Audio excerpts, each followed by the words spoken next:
अभिषेक उपाध्याय आप सभी का हार्दिक स्वागत करता हूं। मेरे जो न्यूज़पेपर के रीडर हैं उनका भी मैं बहुत ही दिल की गहराइयों से आभार व्यक्त करता हूं कि अपना प्यार मुझे बढ़ाते जा रहे हैं और अपने चैनल के जो दर्शक हैं उनका भी बहुत बहुत धन्यवाद करता हूं। आज हमारे साथ कामरेड धर्मपाल जी हैं जो गाजीपुर बॉर्डर पर किसानों के साथ डटे हुए हैं। इस गर्मी में, इस मौसम में वो डटे हुए हैं। उनसे उनका परिचय जानेंगे, उनके विचार जानेंगे। आइए कामरेड जी से बात करते हैं। जी नमस्कार कामरेड जी। नमस्कार, धन्यवाद जी। आपका परिचय जानना चाहेंगे हमारे दर्शक। मेरा नाम कामरेड धर्मपाल है। मैं रहने वाला डिस्ट्रिक्ट मुरादाबाद का हूँ। उत्तर प्रदेश मेरा राज्य है जी। और अखिल भारतीय किसान मजदूर सभा का मैं राज्य अध्यक्ष हूँ। ठीक है।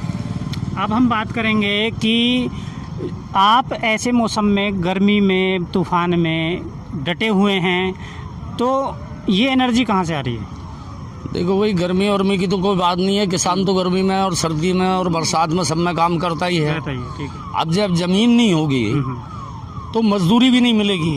तो जमीन बचाने के लिए हर मुसीबत झेलने का यहाँ जो भी किसान है, बात केवल मेरी नहीं, उनका ये संकल्प है कि भाई कल मरने की बजाय तो आज मर जाएं तो ठीक है।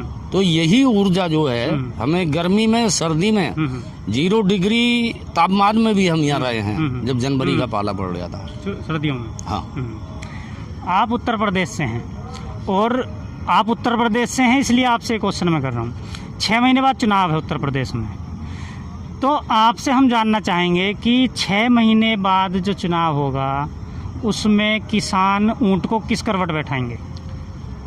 देखिए, ये तो चुनाव आने पे पता चलेगा, लेकिन एक बात तो आप देख ही रहे हैं। बंगाल के चुनाव से आपको पता चला, यहाँ के प्रधानी के चुनाव से पता चला, जिला पंचायत के चुनावों में इन्होंने गुंडों के और पुलिस के बल पे अपने जिला पंचायत अध्यक्ष जरूर बना लिए, लेकिन जनता का क्या रुख है? चूँकि ये आंदोलन जन जन तक पहुँच चुका है और यहाँ का मजदूर भी ये समझ चुका है कि अगर किसान की जमीन जाएगी तो हमारा जीवन भी जाएगा। तो ये गांव-गांव और घर घर तक ये आंदोलन पहुँच रहा है। उत्तर प्रदेश सरकार कह रही है कि उत्तर प्रदेश में किसान बहुत खुश है, मजे में है। अगर किसान खुश है और मजे में है तो भाई ये बॉर्डर क्यों घिरा हुआ है? और कहीं भी अगर भाजपा के लोग जाते हैं तो वो क्यों घिर जाते हैं? क्यों वो मैदान छोड़ के भागते हैं? जो जिला पंचायत के चुनाव हुए, इनमें किसी की हिम्मत ये नहीं हुई कि भाजपा का झंडा लगा के घूम ले। किसान पुत्र लिख के ये घूमे हैं। अगर किसान बहुत खुश है तो फिर ये सब क्यों हो रहा है? क्या कारण है इसका? मैं आपसे एक सवाल और करूंगा जो ज़मीनी हकीकत का है। हमारी मुहिम रहती है, हम वैसे भी मौलिक भारत जो है गरीबों की लड़ाई लड़ता है, कि क्या कारण है कि अमीर अमीर होता जा रहा है, गरीब गरीब होता जा रहा है, जो नेता है वो पहले से और अमीर होता जा रहा है, और जो आम जनता किसान है वो पतन की ओर है, गरीबी की ओर है। देखिए, इसके बहुत सारे कारण हैं, लेकिन एक मेन कारण ये है जो हमारे देश की जनता को दिखाई नहीं देता है। जितना वो कमाता है उसका 1/3 जो है वो टैक्स के रूप में सरकार को दे देता है। सरकार का खजाना इकट्ठा होता है। पूंजीपति जो है वो बैंक से कर्जा लेकर मार लेता है और सरकार जो है उसके कर्जे को एनपीए में डाल देती है और हमसे इकट्ठा हुआ टैक्स का पैसा जो है वो बैंकों को खैरात में दे देती है।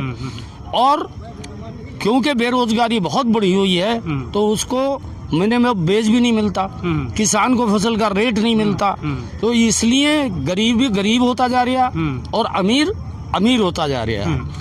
एक सवाल और मेरा, जब बीजेपी सत्ता में आई थी तो इन्होंने कहा था कि वीआईपी कल्चर हम ख़त्म कर देंगे। ठीक है, लाल बत्ती तो ख़त्म हो गई, तो क्या, खासकर मैं उत्तर प्रदेश की बात कर रहा हूँ, उत्तर प्रदेश में वीआईपी कल्चर ख़त्म हो गया? कोई नेता जब घर से निकलता है तो आम जनता को क्या समझा जाता है रोड पे? भाई, इनका जो है वो काम ऐसा है जैसे मुंह में राम राम और बगल में छुरी। किसी की लाल बत्ती हटा देने से वीआईपी कल्चर खत्म नहीं होता। सवाल तो ये है कि जिसके पास अकुत संपत्ति है तो वो वीआईपी कल्चर जिएगा। अब जिसके पेट में रोटी नहीं है वो वीआईपी कल्चर कहाँ से जिएगा? तो ये चाहे जितनी बकवास करें, और अब जो है जनता यहाँ की समझ चुकी है, एक बार को अगर ये सच भी बोले ना तो लोग इनका यकीन करने वाले हैं नहीं। एक मेरा आपसे आखिरी क्वेश्चन, अब तो उत्तर प्रदेश में जो केजरीवाल जी हैं, आम आदमी पार्टी भी कूद रही है और कह रही है कि दिल्ली की तरह हम बिजली पानी फ्री देंगे, उत्तर प्रदेश में किसानों से 1 रुपया नहीं लिया जाएगा। भाई ये चाहे जो कहें, इससे कोई फर्क पड़ने वाला नहीं है। अभी बिजली बिल 2020 ये पास हुआ है। केजरीवाल जी की बात कर रहे हैं हम। केजरीवाल जी की, अच्छा केजरीवाल जी की। केजरीवाल जी पूरी विधानसभा में चुनाव लड़ने जा रहे हैं उत्तर प्रदेश में। इन्होंने कहा आप मुझे वोट दीजिए, मैं किसानों को फ्री पानी, फ्री बिजली और अन्य सुविधाएं फ्री। देखिए केजरीवाल जी चाहे जो वायदा करें, केजरीवाल जी का यूपी में कुछ बनना नहीं है। दूसरी बात ये है कि ये जितने भी नेता हैं ये जो है बाईं जेब में से निकाल के दाहिनी जेब में डालते हैं। दिल्ली की जनता को ये तो ठीक है कि वो कुछ चीजें फ्री दे रहे हैं, लेकिन ये बताओ कि दिल्ली में कोई टैक्स कम करा उन्होंने? क्यों डीजल उसी रेट को मिल रहा दिल्ली? वो कोई छूट मत दो, डीजल वो टैक्स खत्म करो। वो केंद्र सरकार का मामला है। केंद्र सरकार का मामला नहीं है, इसमें राज्य सरकार का मामला भी होता है। दूसरी बात यह है कि उनकी सरकार है, बड़ी पार्टी है, अगर वो वाकई जनता के हित ऐसी हैं तो इतने रेट डीजल पेट्रोल के बढ़ गए और उससे सारी चीजें महंगी हो जाती हैं, क्यों नहीं उसके लिए वो आवाज उठाते या क्यों नहीं उसके लिए धरना देते, क्यों नहीं प्रदर्शन करते? जब उनकी सरकार गिरती थी तो सड़क घेर के बैठ जाते थे, धरना देते थे। अब लास्ट में आप एक चीज़ बता दीजिए, क्वेश्चन का सवाल, प्रश्न का जवाब दे दीजिए कि उत्तर प्रदेश में बीजेपी सत्ता में आ सकती है या नहीं? देखिए बीजेपी सत्ता में आ सकती है या नहीं इसका जवाब हम आज नहीं दे सकते, लेकिन कुल मिला के ये आंदोलन जो गांव-गांव और घर-घर पहुंच रहा है, ये रोजाना बीजेपी के ताबूत में एक कील ठोक रहा है और ये जितना लंबा चलेगा उतना ही बीजेपी का सुबड़ा साफ होगा। एक बात। दूसरी बात ये है कि ये लड़ाई बीजेपी के खिलाफ नहीं है हमारी लड़ाई है कारपोरेट के खिलाफ।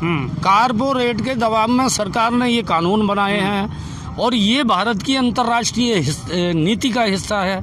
तो हमारी लड़ाई, किसानों की लड़ाई जो है वो केवल बीजेपी के खिलाफ नहीं है। अगर कल कोई और पार्टी आती है और जो अंतर्राष्ट्रीय नीति के हिसाब से निजीकरण, उदारीकरण, ये सब नीति जारी रखती है, तो किसानों की, मजदूरों की जंग जो है ये जारी रहेगी, ये रुकेगी। ठीक है, कामरेड जी का बहुत बहुत धन्यवाद। एक हमारे साथ किसान और हैं, उनका परिचय जानेंगे। जी नमस्कार। हाँ नमस्कार जी। जी आपका परिचय? मैं निहाल सिंह गुर्जर ग्वालियर का रहने वाला हूँ जी। ग्वालियर के बाजू में ही नौगांव है। जी जी। तो जिस इलाके में आप खड़े हैं ये भी गुजरों का इलाका है जी।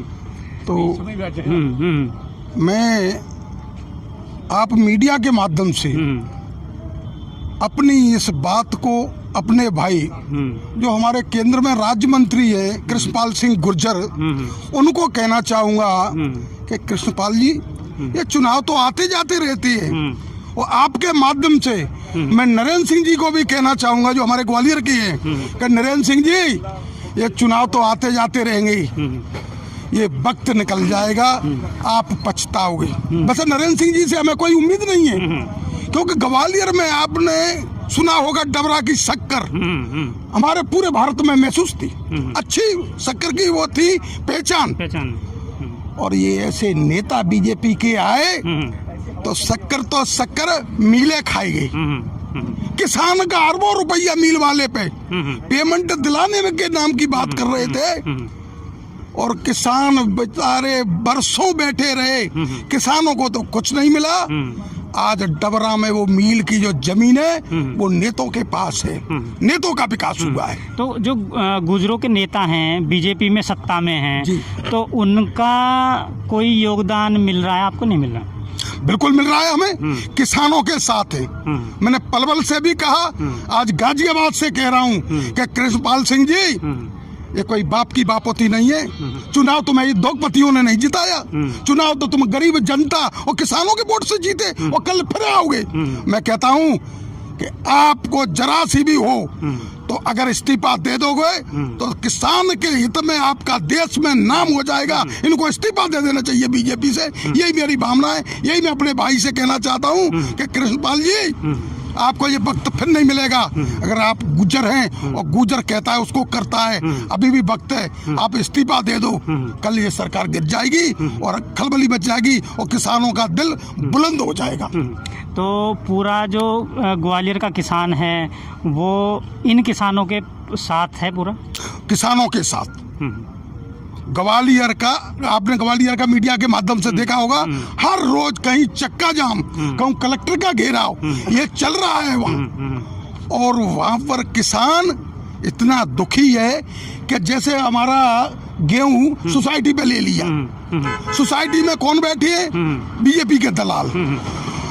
अगर मेरा 5 लाख का गेहूं सोसाइटी पे गिर गया है, अगर 10,000 रुपया देंगे तो मेरे मिल जाएंगे लाख लाख करके, और पैसा नहीं देता हूँ तो 10,000 रुपया डाल रहे हैं खाते में। इससे क्या किसान खुश होगा? आप ये बताइए कि आप जब से आए हैं तो कहाँ कहाँ घूमे हैं किसान आंदोलन में? मैं किसान आंदोलन में पलवल भी रहा, गाजियाबाद बॉर्डर पे कल और परसों 2 दिन अपना जो सिंधु बॉर्डर है, और सिंधु बॉर्डर के आगे वो एक और टीकरी, ये सारे बॉर्डरों पे गया हूँ, वहाँ सारे लोगों से मिला हूँ। आपका अनुभव क्या कहता है, ये सरकार किसानों के सामने झुकेगी नहीं झुकेगी? ये सरकार को झुकना पड़ेगा, ये रिपोर्ट उनको भी लग रही है। हमारी बात होती है, बीजेपी के नेताओं से रोज बात होती है, वो कहते हैं कि ये डूबी जाएगी नैया। तो क्या चीज़ है जो सरकार को झुकने से किसानों के सामने रोक रही है? वो कौन शख्स है या कौन? वो अम्बानी अडानी वो जो कहते हैं ना, उनके आगे मोदी जी ने घुटने टेक दिए। ठीक है। और मोदी जी उनके कहने पे ये कर रहे हैं। आप ये बताइए, आपकी एक्सपीरियंस है, एज भी काफ़ी हो गई है, तो इस देश में भुखमरी, गरीबी, बेरोजगारी बढ़ रही है या घट रही है? गरीब गरीब होता जा रहा है, वो अमीर अमीर होता जा रहा है। कारण? कारण इसका ये है कि इस देश में जब आजाद हुआ था तो वो अंग्रेजों के गुलाम थे, वो तो हिंदुस्तान में आजाद करा लिए थे, मगर गुलामों के गुलाम आज भी हैं। ठीक है। एक सवाल आपके इसी बात से कि हमें करीब करीब बात करें तो 300 साल के आसपास अंग्रेजों ने लूटा जी। उससे पहले जो मुस्लिम शासक थे उन्होंने लूटा। अब इस देश को 74 साल हो गए आज़ाद हुए, तो 74 सालों से इस देश को कौन लूट रहा है, ये मेरा सवाल। मेरा सीधा सा सवाल है, जब वो नेता बनता है, कोई भी पार्टी का है, कोई भी हो, नेता जब घर से निकलता है और नेता बनता है तो फटा पजामा, पटी धोती और नेतागिरी में निकलता है, और जब वो नेता बन के विधायक बन जाता है, मंत्री बन जाता है, तो कोटी और फार्म हो जाती है। विकास तो नेतन का हो रहा है। ठीक है। अब ये बताइए कि आज भी हम गुलाम हैं या स्वतंत्र हैं? आज हमारा गरीब तत्व का लोग, मध्यम तत्व का लोग गुलाम है। किसका गुलाम है? नेताओं का, अधिकारियों का, ये गुलाम है। अगर गुलामी नहीं करोगे तो तुम्हें कहीं ना कहीं फंसाया जाएगा। इस गुलामी से छुटकारा कैसे मिले? ये दूसरी क्रांति है। देश को आजाद कराने के लिए एक पहले क्रांति थी, देश आजाद हुआ, जो किसान क्रांति है, जो हिंदुस्तान की दूसरी क्रांति होगी। यहाँ से हर आदमी, हर गरीब जागरूकता लाएगा और जगेगा। एक बार आप अपना परिचय अंत में दोबारा दे दें हमें। मैं निहाल सिंह गुर्जर, ग्वालियर MP का रहने वाला हूँ। तो निहाल सिंह गुर्जर जी को आपने सुना, और जिस क्षेत्र में निहाल सिंह गुर्जर आए हुए हैं ये क्षेत्र ही गुर्जरों का है, और थोड़ा सा अगर बागपत की तरफ चलें तो करीब करीब 24 गांव गुर्जरों के हैं। पहुँचे हुए हैं गाजीपुर और ग्वालियर से आए हुए हैं, तन मन धन से किसानों के साथ हैं, और जज्बा वो है जो जज्बा कभी भगत सिंह का रहा, जो जज्बा कभी एकलव्य का रहा, जो जज्बा कभी चाणक्य का रहा। किसानों ने ठाना है कि अब की बार सत्ता को उखाड़ देंगे। अब आने वाले 6 महीने के बाद पता चलेगा कि ऊंट किस करवट बैठेगा, सत्ता उखड़ पाएगी नहीं उखड़ पाएगी। जो सरकार है केंद्र सरकार, वो किसानों के सामने झुक पाएगी या नहीं झुक पाएगी। मैं अभिषेक उपाध्याय गाजीपुर से आप सभी का बहुत बहुत धन्यवाद। नमस्कार।